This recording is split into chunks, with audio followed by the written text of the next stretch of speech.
جرمیاخ Alfred Miller کی تلاش میں ناکامی کے بعد اپنی ماضی کی یادوں میں کھو گیا تھا، جہاں اس نے الفریڈ ملر کے والد کو KGB کے خلاف استعمال کرنے کا فیصلہ کیا، جس کے نتیجے میں الفریڈ ملر کے والد نے خودکشی کر لی تھی۔ اور شاید آج جرمیاخ کو اس بات کا احساس ہو رہا تھا کہ اس کا وہ فیصلہ یا اس کا وہ دباؤ انتہائی غلط تھا۔ ناظرین، اگر آپ یہ پوری سیریز دیکھنا چاہتے ہیں تو نیچے دیے گئے پلے لسٹ کے لنک پر کلک کریں، اور چینل پر نئے آنے والے دوستوں سے گزارش ہے کہ وہ چینل کو سبسکرائب کریں اور ساتھ میں موجود بیل آئیکن پر کلک کریں تاکہ ہماری آنے والی ویڈیوز آپ تک بر وقت پہنچ سکیں۔ تو یہ چلتے ہیں کہانی کے اگلے حصے کی جانب۔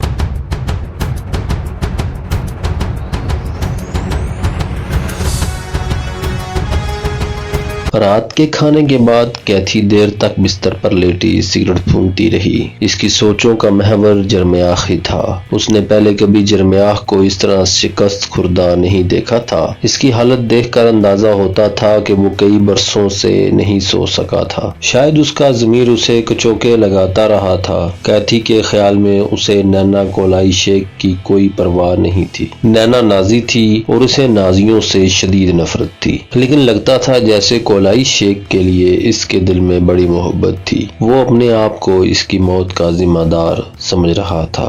2 دن پہلے اس کے مکان کے دروازے پر نینا کولائی شیک کی نیم پلیٹ دیکھ کر اس کے خوابیدہ جذبات جاگ اٹھے تھے، اور شاید وہ سمجھ گیا تھا کہ اس نے کولائی شیک کے ساتھ جو بازی کھیلی تھی وہ 2 دن پہلے اس پر پلٹ آئی تھی۔ یہ بازی اس طرح پلٹی تھی کہ روسیوں نے نہ تو کولائی شیک کو قتل کیا تھا، نہ اس کی بیوی اور بیٹے کو سزا دی تھی۔ اس کے برعکس انہوں نے مستقبل کی منصوبہ بندی کی تھی اور اپنی تمام تر توجہ اس کے بیٹے پر مرکوز کر دی تھی۔ اس کے بچے کی تربیت اس طرح کی تھی کہ اس کے ذہن میں یہودیوں کے لیے نفرت بھر دی تھی۔ اسے یقیناً یہ بتا دیا گیا ہوگا کہ اس کے باپ کی موت کے ذمہ دار یہودی تھے، اور وہ اس کے سینے میں یہودیوں کے انتقام کی آگ بھرتے رہے تھے۔ کیتھی یہ سوچ کر ہی کانپ اٹھی تھی کہ ملر کی ماں نے بیٹے کی تربیت کس طرح کی ہوگی۔ جب تک کولائی شیک زندہ تھا، نینا نے اپنے نازی ازم کے نظریات اپنے تک ہی محدود رکھے ہوں گے، لیکن اسرائیل میں کولائی شیک کی موت کے بعد اس کے سینے میں دبے ہوئے یہودیوں سے نفرت کے یہ جذبات پوری شدت سے انگڑائی لے کر بیدار ہو گئے ہوں گے۔ نینا نے نہ جانے کتنی مرتبہ اس بچے کو بتایا ہوگا کہ دوسری جنگ عظیم کے دوران اس کے باپ نے یہودیوں کی ہر ممکن مدد کی تھی، اور جب وہ خود ان کے ملک میں چلا گیا تو یہودیوں نے اسے کس طرح اذیتیں دے کر ہلاک کر دیا تھا۔ بچے کے دل میں عمر کے ساتھ ساتھ یہودیوں سے نفرت کے یہ جذبات بڑھتے گئے تھے۔ کیتھی نے سلامہ کی تدفین کے موقع پر ملر کو پہلی مرتبہ ٹیلی ویژن اسکرین پر دیکھا تھا۔ وہ ایک بھرپور نوجوان تھا، اور یاسر عرفات کے ڈرائیور کے بیان کے مطابق اس نے یاسر عرفات سے رخصت ہوتے ہوئے جو الفاظ کہے تھے وہ بھی کیتھی کو یاد تھے۔ اس نے کہا تھا، میں یہودیوں سے آخری انتقام لوں گا اور اس کے بعد سب کچھ بدل جائے گا۔ موساد کے ماہر نفسیات نے ملر کو ایک ایسا جنونی قرار دیا تھا جس کا دماغی توازن درست نہیں تھا۔ کیتھی کو یہ جاننے کے لیے کہ ایک معصوم بچے کی ذہنی کیفیت بگاڑنے کے لیے روسیوں اور اس کی ماں نے اس کے دماغ کو کس طرح کرش کیا تھا، ایک ماہر نفسیات بننے کی ضرورت نہیں تھی۔ وہ سینے میں انتقامی جذبات لے کر جوان ہوا تھا، اور جب وہ انتقام لینے کے قابل ہوا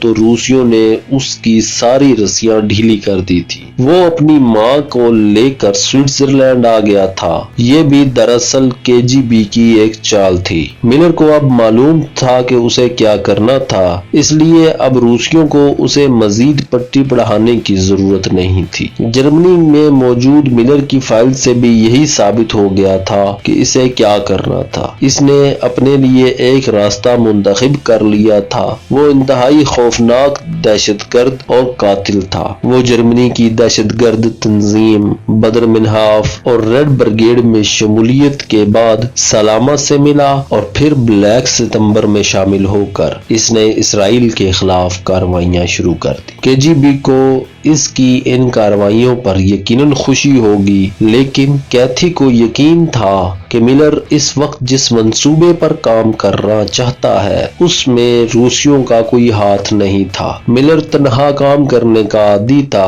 وہ نہ تو کسی پر اعتماد کرتا تھا اور نہ ہی کسی کی ہدایات پر عمل پیرا ہو سکتا تھا۔ اس نے بچپن سے لے کر جوانی تک اپنے ذہن میں انتقام کا یہ منصوبہ بنایا تھا اور وہ اسے خود ہی پایہ تکمیل تک پہنچانا چاہتا تھا۔ یاسر عرفات اور الفتح کے بارے میں بھی یہی کہا جا سکتا تھا کہ وہ یہودیوں سے اپنا انتقام لینے کے لیے انہیں آلہ کار کے طور پر استعمال کر رہا تھا، لیکن سوال تو یہ تھا کہ وہ یہودیوں سے کس قسم کا انتقام لینا چاہتا تھا۔ موساد میں اس کے ساتھیوں کا خیال تھا کہ ملر کسی کے قتل کا منصوبہ بنا رہا تھا، لیکن جرمیاہ کو ان کی رائے سے بھی اتفاق نہیں تھا۔ اس میں شبہ نہیں کہ ملر کے ذہن میں بچپن سے ہی یہ بات ڈال دی گئی تھی کہ موساد کا سربراہ جرمیاہ اس کے باپ کی موت کا ذمہ دار تھا، اور سب لوگ یہی سوچ رہے تھے کہ وہ جرمیاہ کے قتل کا منصوبہ بنا رہا ہوگا۔ لیکن اب تو کیتھی خود بھی